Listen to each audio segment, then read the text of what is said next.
안녕하세요. 날씨가 그래도 좀 쌀쌀하죠? 자, 73조 벌칙을 나갈 차례입니다. 벌칙은 행정처분보다는 조금 낫습니다.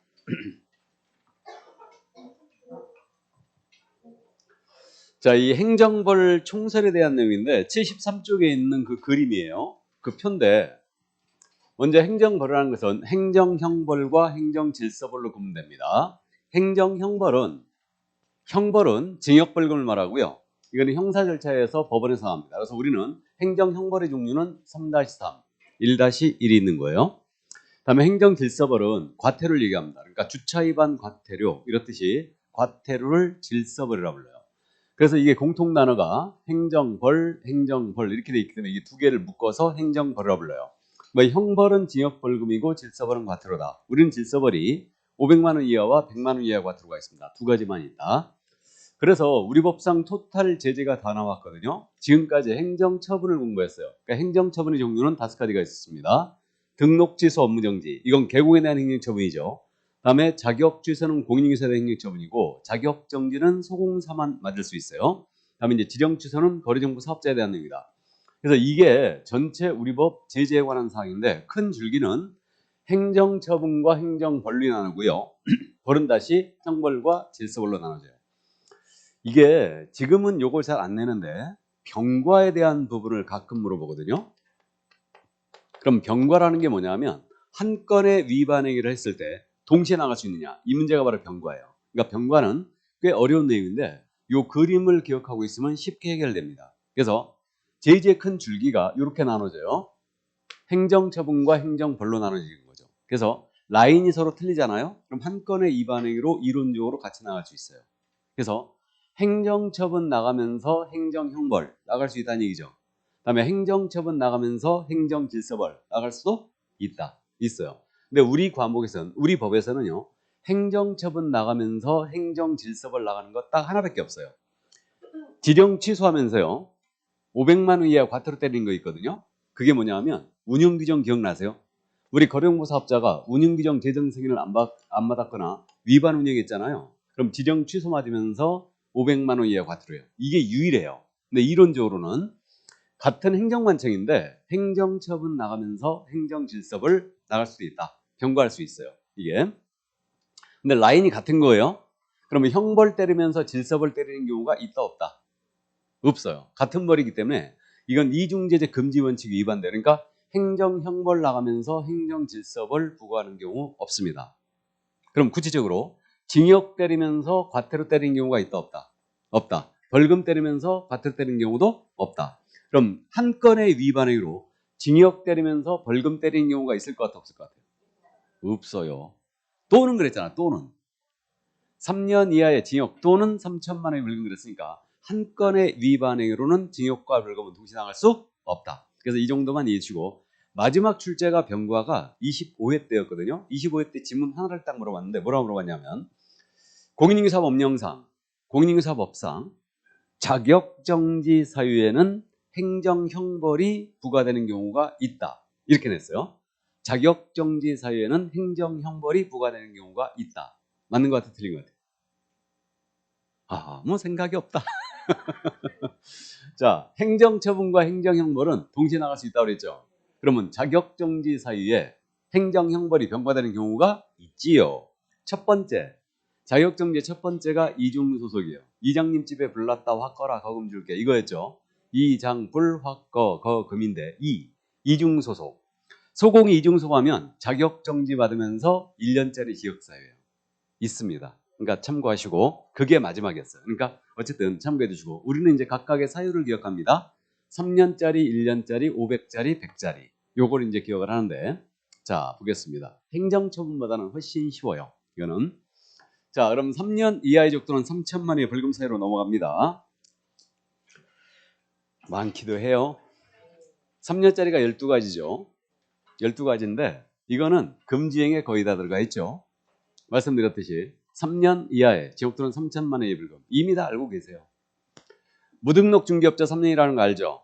다음에 거짓 그 밖에 부정한 방법으로 개설 등록한 자 이자 무자격자가 등록한 것과 똑같죠? 그러니까 3년이에요. 부정 등록. 공무원에게 부정한 청탁을 하여 등록한 거죠. 그러니까 부등록 3년 3천이고 나머지는 다 금지행위 아니에요. 증서 중개 매매업, 직접 거래 쌍방대리, 투기 조장, 다음에 시세 교란, 다음에 단체 구성 중개 제한하는 의, 증직 투시단. 들어본 적 있죠? 증직 투시단. 그다음 무부죠. 무부. 무등록 중개업자, 부등록자, 무부, 증직, 투시단 이렇게 돼 있고 그 다음에 또 이제 개공 등에 대하여 시세에 부당한 영향을 줄 목적으로 이런 행위를 해서는 안 된다. 그래서 특정 경우에 대한 중개 의뢰를 유도했거나 특정 가격 이하로 중개 의뢰하지 않도록 했거나 다음에 시세보다 현저하게 높게 표시 환고하도록 강요했거나 다음에 특정 기업공사에 대한 중개 의뢰를 제한했거나 그 다음에 정당한 표시 광고 행위를 방해했다. 이게 유가강제 방해 아니에요. 들어봤죠? 들어본 적은 있죠? 그래서 3년짜리가 이거예요. 그러니까 3년짜리를 출제하면요. 이건 서비스 문제예요. 그냥 맞추라고 주는 겁니다. 그래서 이 3년짜리는 금지행위에 거의 다 들어갔기 때문에 쉽게 맞춰버립니다. 그래갖고 3년짜리가 작년 시험에서 출제가 됐죠. 3년짜리를 모두 골라라. 해피했습니다. 그냥 다 맞춰버려요. 이거는. 문제는 그래서 1년이에요. 1년짜리. 자, 그럼 이제 3년짜리 무부, 증직 투시단, 유가강제 방해다. 그래서 이제 이렇게 돼 있고, 이제 문제는 1년짜리입니다. 자, 그래서 이제 1년짜리로 넘어갑니다. 75쪽이에요. 1년짜리 반드시 암기하고 있어야 됩니다. 그럼 1년짜리는요, 8가지로 압축을 했는데, 이중자에 걸리면 다 1년이라고 그랬죠? 기억나요? 1-1. 그러니까 1-1이니까 이게 1이 이중으로 있다. 그러니까 이중자에 걸리면 다 1-1. 이중 등록, 이중 소속, 이중 사무소 모두 1-1입니다. 그럼 여기서 기억만 잠깐 살리고 가죠. 이 이상의 중개사무소에 등록을 했다. 그럼 이게 이중 등록이죠. 그럼 이중 등록은 양쪽 다 반드시 등록 취소 1-1. 그죠? 필취 1-1이에요. 그 다음에 이 이상의 중개사무소에 소속을 했다. 그럼 이게 이중속이죠. 그러면 이것도 필취의 1-1. 등록 취소와 자격 취소는 별개로 기억하라고 그랬죠? 등록이 취소했다 하여 자격이 취소되는 것은 아니에요. 일단. 근데 거꾸로 자격이 취소되면 등록은 어떻게 된다? 취소된다. 왜요? 자격이 없으니까. 그죠? 일단 거기까지만 하겠습니다. 결격이니까 그런 거예요. 원래. 결격이니까. 자, 그 다음에 이 이상의 중개사무소를 둔 경우라고 나왔어요. 둔 경우. 이게 이중사무소죠. 그러니까 이것은 임, 쥐의 1-1이에요. 구분되세요? 그래서 이중 등록이냐, 이중 소속이냐, 이중 사무소냐 이 문제예요. 그래서 이 정도 참고하시고 이중제 다 1년. 그다음에 양대 모두 1년이죠. 등록증, 자격증을 양도되었거나 양수되어 받은 자 모두 1년이고 이거와 동일시되는 게 다른 사람에게 성명이나 상호를 사용하여 중개 업무 하게 한 자 모두 1년이에요. 그러니까 이건 엄청 많은 겁니다. 다음 이제 사칭 기억나세요? 아닌 자. 아닌 자는 1-1이라고 그랬죠.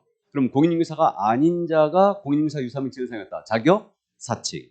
개업공사가 아닌 자로서 공사사무소 부동산 중개 유사명칭을 사용했다. 그러면 1-1. 또 개공이 아닌 자로서 중개사무소에 대한 표시 광고한 자 역시 1-1. 그래서 이렇게 사칭자 2명, 그 다음에 아닌 자로서 표시 광고한 자 1-1. 그러니까 아닌 자는 모두 1년이에요. 그 다음에 이제 거리정보 사업자가 정보 관련 사항을 위반했어요. 그러니까 개업공사로부터 의뢰받지 아니한 중사물 정보를 공개했거나 의뢰받은 내용과 다르게 정보를 공개했거나 차별적으로 개국에 따라 정보를 공개한 거리정보 사업자예요. 이자가 1-1이죠. 또. 그래서 이건 지취의 1-1이고 천막 그 밖에 이동 용이한 임시 중개 시스템을 설치했습니다. 1-1 맞죠?